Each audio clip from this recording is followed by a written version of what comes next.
It's Tuesday, February 7th. You know, next week is Valentine's Day, but is today special for any reason? Actually, it is. On this day in history, Mississippi officially certified the 13th Amendment. They were the final state to approve the abolition of slavery. Wow, that's progress. Well, that was only 4 years ago. Wow, that's some progress.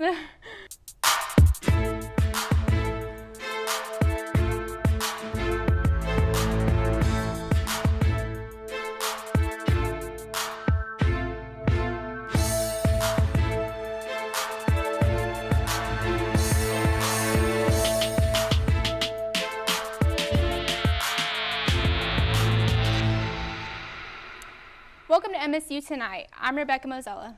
And I'm Kelly Diesel. Coming up on the show, we'll talk about all things Super Bowl. The commercials, Lady Gaga, player scandals, they're all on the table.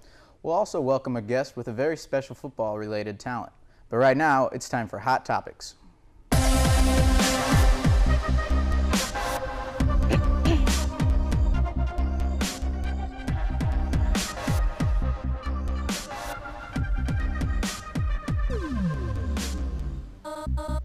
GoRacers.com recently reported that the Murray State softball team took a trip to Fort Campbell for a visit with the 101st Combat Aviation Brigade in advance of their upcoming season.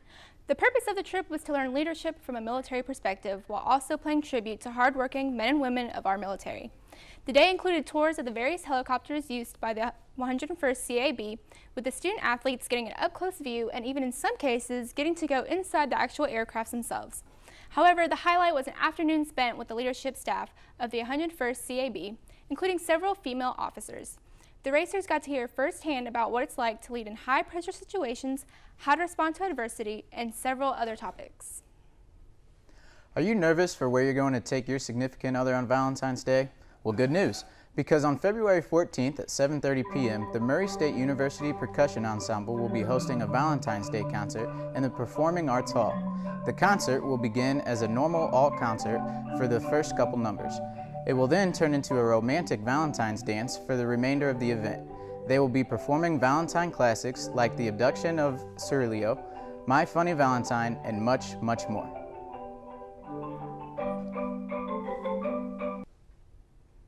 Well, this concert, it's definitely going to be a lot of fun because first we're performing a regular concert and then we're going to have a dance. So I don't know of any other performance at Murray State, at least, that has done that. So it's definitely going to be really interesting. So bring your date or go stag to the Performing Arts Hall at 7:30 p.m. on Valentine's Day and listen to some groovy tunes.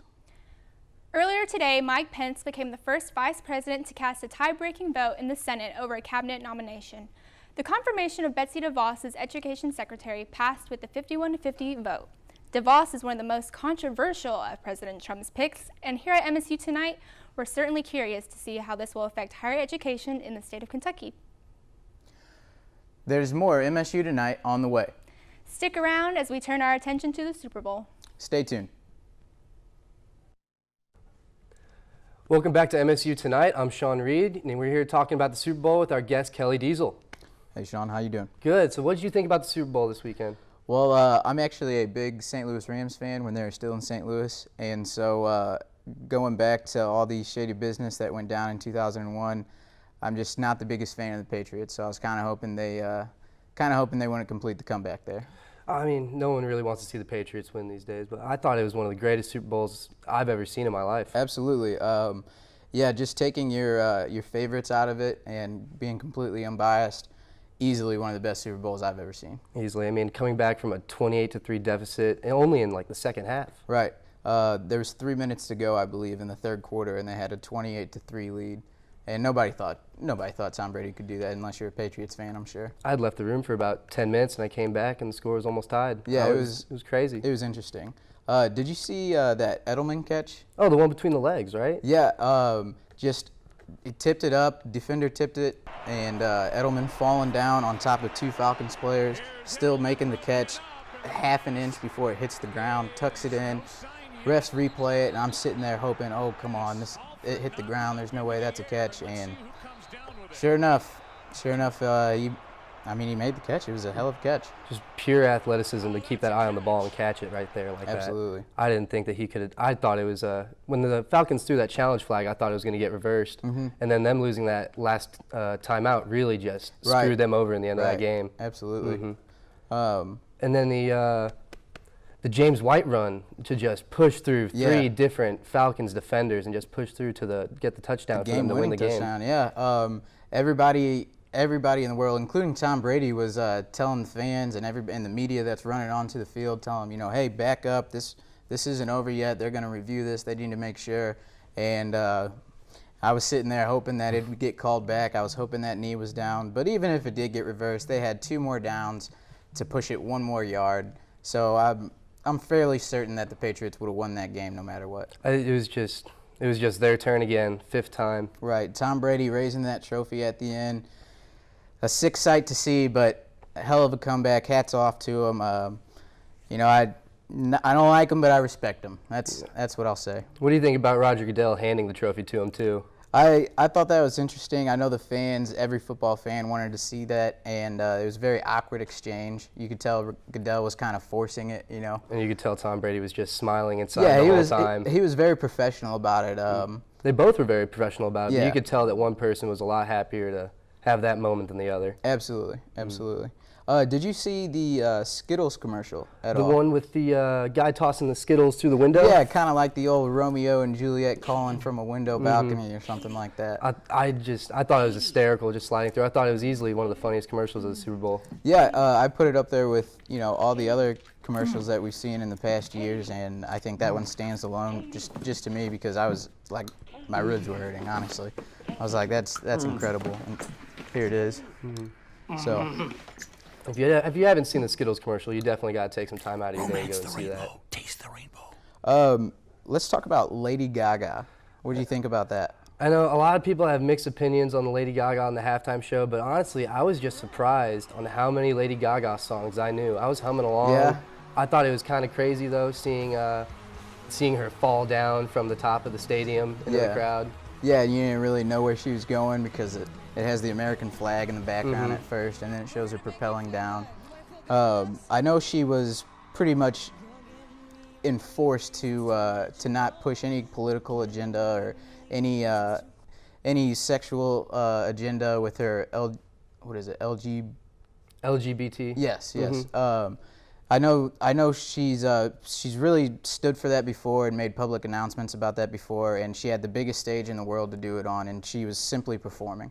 Yeah, I mean, even before the Super Bowl, she was talking about that she wanted to make a statement to the world and all that. And Beyonce last year with Coldplay making that ambiguous statement, it was kind of shocking to not see Lady Gaga do that. Yeah, you almost look for a flaw or some kind of subtle hint about their own personal agenda or what they want to get across, and I didn't see that with Lady Gaga at all. I think everybody watching was looking for something to make out of it, but really it was just a good, clean performance. Right. So let's talk about the shady business behind each team. Going back to the Falcons when old Michael Vick was there, who just announced his retirement. Yeah, he did that a week before the Super Bowl. A week before the Super Bowl, and he came out with the announcement yesterday in an interview that Tom Brady's comeback kind of wanted to push him out of it. But yeah, he did have that scandal back in '06, I think it was. I believe so, when he was still with the Falcons. When he was having the dog fights in his backyard compound and everything. Yeah, which really ticked the world off and put a bad name on pit bulls because that was most of the corpses found in the yard were those of pit bulls, and I think that really just kind of stuck in everybody's mind. Oh, I can't have a pit bull because Michael Vick used them for dog fighting and stuff like that. It really kind of put a blemish on the Falcons too. Right, who had to end up releasing Vick. But Atlanta obviously is not the only team in the Super Bowl with some shady business. The Patriots will go back to, I believe, the 2000 to 2001 season with the old Spygate. And the Patriots, their coaching staff filming different games, and it was more than just the Rams practice before the Super Bowl. They actually found out there was like 40 different games throughout the last 3 seasons that they ended up taping privately and using for, filming sessions. Taping almost every team in the NFL. Right. Even the Rams before the greatest show on turf. The whole Right, scandal the greatest breaking show out. on turf. And then on top of that, just 3 years ago, you had Deflategate, and where, Brady served his 4-game suspension for that. And so that obviously led to the awkward exchange with Goodell this year after the A lot of controversy around Deflategate. Did he really deflate it? Is it Right. just Goodell going out for a witch hunt? Right. But either way, the Patriots definitely have had a lot more shady business in the past than the Falcons. For sure. And even in the AFC Championship game, the Pittsburgh Steelers, they were woken up at 3 a.m. due to a fire alarm being pulled. And that was the night before the game, so I'm sure most players didn't get, all the sleep they wanted and The sleep they deserve for the a sleep big they game deserved, like that. absolutely. So I thought that was pretty interesting, and I'm sure something might come out, but either way, you got to still, strap on the pads, go out there and win the game. So You can't blame scandals and all that for football too often. absolutely. All right, well, that's about all the time we have for tonight. And don't go anywhere. When we come back, a special guest will share his unique talent with football. More to come. Welcome back to MSU Tonight. I'm Sean Reed, and we're joined in the studio by Eric Kraus, who has a unique talent he wants to share with us with the NFL related to the Super Bowl talk we just had. So Thanks for having me, explain to me your talent. I'm just really good at naming the colleges and random stats of where players went to college. I'm really into the NFL draft, so it really just goes hand in hand with that. How did you develop that? A lot of not dating girls, A lot of just lonely nights. Sitting around the house, sitting at the computer, just looking up random college players, How often do you play fantasy football? Oh, every single year. A couple different leagues. How many teams are you on this past year? I only own two leagues this year. It was a down year for me. Yeah, you got second place in our league, didn't you, I this year? did do pretty well on my fantasy football team this year. And then what about your other league? Oh, dead last, actually. Dead last. Dead last. So do you think you just have an index in your head of all these players and how their colleges, or do you think you memorized Well, it? people always recall song lyrics and can sing a song when they hear it. I hear a player's name, I can name where they went to college right off the bat. Just Really? rolls off the tongue for What me. about positions and? Positions go hand in hand with that as well. Really? I can Same? figure it all out. Oh, okay. Well, are you ready to be quizzed a little bit? Oh, bring it on, Sean. All right. Let's see. We'll start with a little bit of easy ones. Where did Brett Favre go? Southern Miss. Position? Quarterback. Let's see. J.J. Watt. J.J. Watt, my favorite player, the Houston Texans. He went to Wisconsin. Tom Brady. Oh, Michigan man himself. Rob Gronkowski. Rob Gronkowski, the party animal, went to Arizona. All right. Now let's get a little bit more difficult. Robert Kimdichie. Robert Kimdichie was the #1 prospect coming out of high school. He went to Ole Miss. Okay. Percy Harvin. Out of Florida. Florida. Let's see. Jerry Rice, going a little old school. Jerry Rice out of the small college of Mississippi Valley. Yeah, Mississippi Valley State. Only that's player correct. ever coming out of there. Okay, let's see. How about Eli Manning? Eli Manning, another Ole Miss prospect, following his dad's footsteps. Richard Sherman? Richard Sherman went to Stanford. Smart man. Man, you haven't gotten one wrong yet. All right, we might have to go a little bit tougher. Landon Collins. Landon Collins, safety for the Giants. He went to Alabama. Correct again. Tavon Austin. Tavon Austin, the Rams receiver. He went to West Virginia. Greg Zerline. Greg the Leg Zerline. Greg Zerline, he went to a couple different colleges, but ended up at Northwestern Missouri State, where he was drafted by the St. Louis Rams. What's the other college you went to? Oh, that's a tough one. I can't think of the other colleges. I just remember where he ended up. It was Nebraska where he first went before he got traded. Or Transferred. Sean. Transferred. Sorry, my bad. You're good, Sean. Let's see. Chris Long. Chris Long went to Virginia. Go Roos. Julian Edelman. Julian Edelman actually played quarterback in college at Kent State University. Really, quarterback? Yeah. And what position is he for the Patriots He's now? a wide receiver now Wide for receiver. the Patriots. It's weird that players can switch from quarterback to wide receiver. There's a couple players. Just an athlete, even with that catch he had in the Super Bowl. Oh, that was insane. Just a freak athlete. Travis Kelce. Travis Kelce, another tight end for the Chiefs. He went to Cincinnati. Let's see. Ty Hilton. T.Y. Hilton. He's the Colts receiver, led the NFL in receiving yards. He went to Florida International University. Correct again. Isaiah Crowley. Isaiah Crowell? Crowell. Isaiah Crowell for the Browns. He went to, you might be stumping me with this one. Isaiah Crowell. If you want a hint, just ask. Give me one hint, Sean. This will be the one I get my hint on.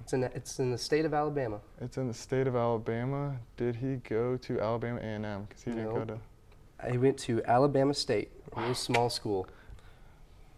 All right, well, I think we finally stumped you. You stumped me, Sean. Stumped him.